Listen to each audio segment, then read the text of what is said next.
like pussy, nigga. 09 in ecstasy, nigga. Fuck with me, dog. Pull up on the scene of some luxury, dog. That's me. And my Kobe, yeah. 24 and my clothes is rare. Iceberg, fuck the diamond, yeah. And that lake shit like Xavier. This that Juan Carlos and Javier. Raw coat, straight off the boat. I'm a fly nigga, took a wing off. Married to the game, took my ring off. That's me.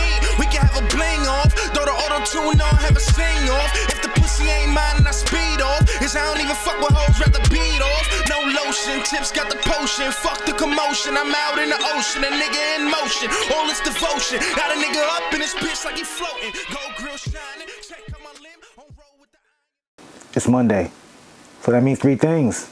One, I'm not your MCM. Two, it's a Mamba Monday. And three, it's time for the A24 podcast. I am your host, the product of poverty's environment, the Pope Chuck Paul. I hope you guys enjoyed your weekend. I hope you guys enjoyed your whole week. And I hope you guys are ready for Thanksgiving. Celebrate it safely, however you may be, however you plan on going about doing it, social distancing or whatever. Just be safe and don't get grandma and all your aunties and family members sick, all right? Bully. Let's get right to it. Whew. Whole lot to unpack. So we had the Jeezy versus Gucci Mane versus. Now, let me tell you something. I didn't know how it was going to go down. I didn't know if they were going to be in the same room. I didn't know whether they were going to do it virtually. But to me, personally, I think it lived up to everything. First things first, I scored like 15-5 Jeezy. I'm sorry. He went back in his bag, was hitting them with hits after hits after hits after hits. People got to understand, when you have classic albums with multiple smashes, you can go off that alone. And that's exactly what Jeezy did. I think he came in with a game plan like, look, I'm gonna stick to the classic joints. I'm not gonna do all that new shit. Cause at the end of the day, when you go to a concert, normally a hip hop concert, you want to hear the old school, their older shit that got them popping. Cause normally, as they transition and cross over, the songs aren't hitting the way they used to. You feel me? But as soon as it started off, Gucci was aggressive, cutting Jeezy off like, yo, it's the Gucci Man show. Dude performed a whole new song, dissing Jeezy for the first song. Like, I'm thinking in my head like, yo, it's verses, I'm supposed to do a verse. But who's cutting Gucci Mane off, right? So boom, I gave him that. He performed The Truth. Whew. I'll get into that later. But a lot of songs I felt were left off by Gucci. I think he still would have lost, but it would have been a lot closer. I don't remember him performing Freaky Girl or 5-Star Chick or Money Makes You Handsome. He didn't perform Breaking Up with Sean Garrett and Mario. And he didn't even do Kush Is My Cologne. That's 5 songs he left off the table. And mind you, I scored it 15-5. So maybe it would have been tied. Maybe. You know. But then again, Jeezy left a couple off the table too. Top Back Remix. Way Too Gone with Future. My President Is Black. A few more he left off that he could have played, but dog. He was just hitting them with smashes. Put on what else he did? Of course, Bottom of the Map. One of those anthems like when you driving through I-95 doing what you doing. Jeezy's definitely one of those albums, one of those dudes that you put on. Of course, you know, put on for my city. You know, he performed Trap or Die. Like, he was really digging his bag. He did the Shorty Low They Know remix. He did his verse from that. And you could tell Gucci was getting aggravated. He tried to get him out of his game. I was looking at it more like a boxing match. You know, Gucci was the aggressor trying to get Jeezy out of his game, trying to cut him off. At one point he was like, yo, play something new, play something new. He's like, nah, I got classics, dog. I'm working my way up there. And Gucci was talking about his outfit. And first of all, some of y'all need to just stop with these analyzing of rap lyrics. He was not talking about the 10,000 alleged bounty. Some of y'all be trying to give some of these rappers too much credit. He was actually talking about his outfit. And at that point right there, I kind of felt like he lost. When he starts talking about money and clothes, he lost right there. But it still was a dope night, just seeing them both in the same room. And at the end, they performed so icy. Whew. Man, like, that was so big to me, hip hop. At this time, I was in college. It was Jeezy, Gucci. I was big fans of both, to be honest with you. You know, I wasn't one of those that was picking sides like, nah, if I like Jeezy, I can't like Gucci. It was always just music to me. But at a certain point, as I gotten older, I was like, yo, it's just music for me. What they do in their personal lives, if they hate each other, hey, that's on them. For good reason, too. They had a very highly publicized beef. A lot of people, honestly, really don't know where it stems from. But I will tell you this.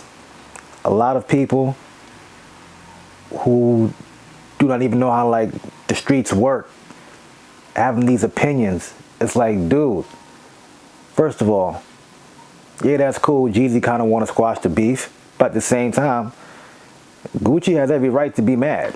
You know what I'm saying? That doesn't mean Gucci's not showing growth. Y'all the same folks that hate 50 for not wanting to squash beef with Ja Rule for technically the same shit. You know what I'm saying? They don't have to be best friends. But it was just cool just seeing them being cordial in the same room. Well, kind of cordial. You know? But at the same time, I feel like it was very therapeutic for Gucci. He needed to get that shit off. You know what I'm saying? And then, hey, Jeezy had to take that shit like, look, hey, dog, hey. You feel me? But one thing I thought about, the song The Truth, ain't it kind of like straight up dry snitching when you think about it? Like, he's saying exactly what happened. And Jeezy actually had to go to court for this shit. I mean, some folks always want to talk about snitching and keeping it real, this, that, and the fourth. I'm just saying, dog. Yeah. But the cool thing about a versus is always going back and forth with your friends who might be rooting for this artist and you're rooting for this artist. Because I was texting like two of my homies. They're going to listen to this. They're going to watch this. This is pretty funny. And leading up to it, we're debating, we're arguing or whatever. I'm like, yo, Jeezy has multiple classic albums. Gucci got like one or two, you know. The State vs. Roderick Davis, which he left mad songs off in the verses, and his first album. I was like, not everybody's going to know his mixtape joints. Although Jeezy got mixtape joints too, they could go head to head with that. And I started going off like, well, how many folks did Jeezy put on versus how many folks Gucci put on? I said, yo, that doesn't matter in a versus. You're going hit for hit for hit for hit. That's all that matters. Like sometimes I was like, man, some of these Gucci fans are like Trump supporters. They don't want to believe he lost. It's like, well, he won off the truth alone. But that's not how this works. It goes 20 rounds. 20. So that one song just beat only one song. No matter how you want to score it. Oh, man. But, man, look. Watching that shit, I was nervous just watching it. You had the DJs beefing with each other, talking shit in between songs and during the ad-libs and whatnot. Even Gucci's wife, I seen her post a comment saying shots fired. Man, that shit was so dope. But again, a lot of you folks commenting about, oh, I would have did this if I was Jeezy or if I was Gucci. Yeah, I wouldn't have done shit. A lot of y'all ain't built like that. But one thing that was also dope, I like that they capitalized off of, Jeezy released the new album, The Recession 2. And Gucci, he dropped a new album also. A compilation of all his poppin' singles and whatnot.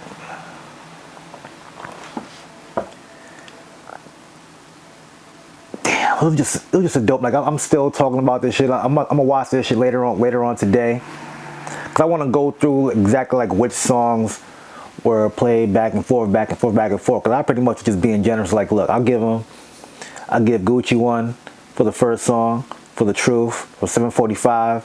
He did Lemonade and he did Wasted. Like, he could have did a ton of joints off that Roger Davis album, and that would have tied it up. Like I think I mentioned earlier, at some points you could see Gucci with his back turned, nodding to some of Jeezy's songs. You see Jeezy nodding to some of Gucci's songs and whatnot. That's the funny thing about it. When you got beef with somebody and they're good at what they do, you could be like, yeah, that shit is alright.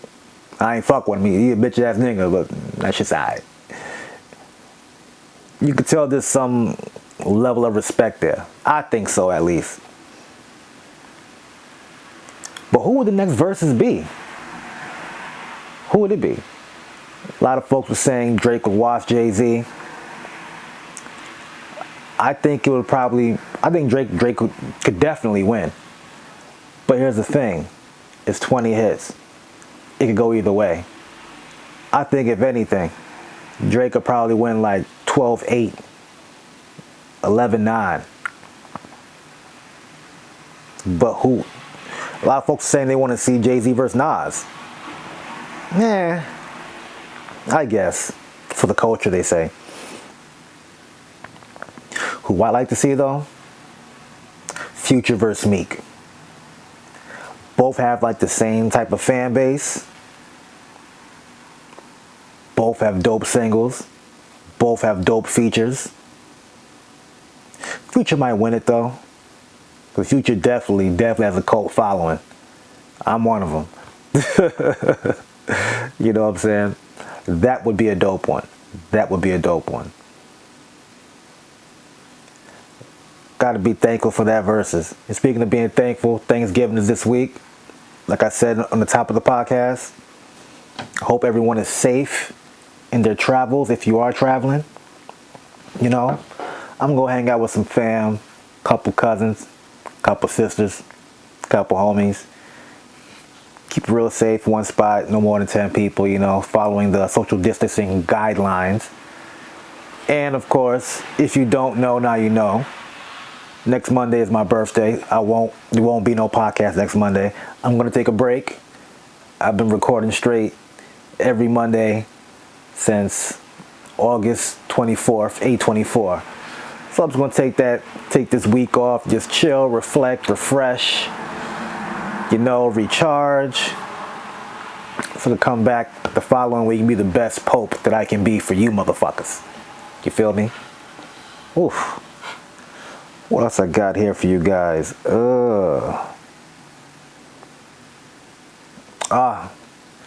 Before I let go, shout out my homegirl Simi. She does my hair.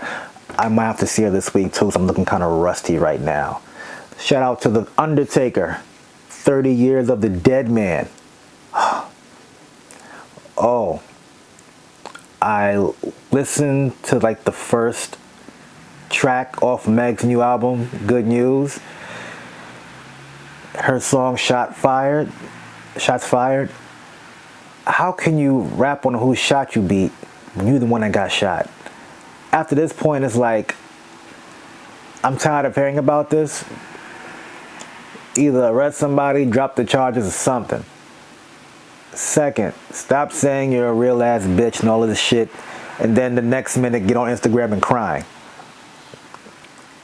Just make music, sweetie. Oh, I didn't watch the award show either. I don't be caring about them award shows, but I did catch Meg. She's fucking gorgeous though. Jesus Christ. Jesus Christ. So yo, I won't be here next Monday. It's gonna be my 38th birthday. Yes, 38. I make it look great. So look, like I always say, like, share, subscribe, comment. Check us out on Spotify, Apple Podcasts, Google Podcasts. I am the Pope Chuck Paul. I'm out.